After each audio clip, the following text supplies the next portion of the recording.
লজ্জাজনক কলঙ্কজনক ইতিহাস বাংলাদেশের ইতিহাসে কখনোই রচিত হয় নাই।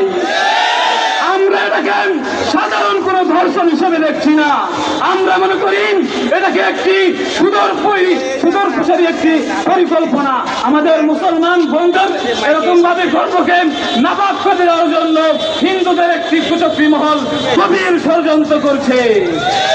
আমি এই সরকারকে বললাম, আপনারা ক্ষমতায় বসে কৃষি কাজ করেন। আপনারা আমার বোন দর্শিতা হয়, আমরা 24 পরবর্তী বাংলাদেশের সেই বৈষম্যহীন ইনসাফ ভিত্তিক কল্যাণকর রাষ্ট্র দেখতে চেয়েছিলাম, সেই রাষ্ট্র আমরা পাই নাই।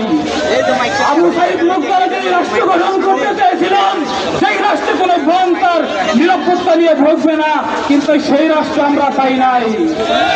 আমরা পরিষ্কার ঘোষণা করছি, যদি আমার বোনের দর্শিতার বিচার না হয়, তাহলে আমরা রাজপথ ছাড়ব না, রাজপথ ছাড়ব না। আমাদের আন্দোলন চলবে, চলবে, চলবে ইনশাআল্লাহ।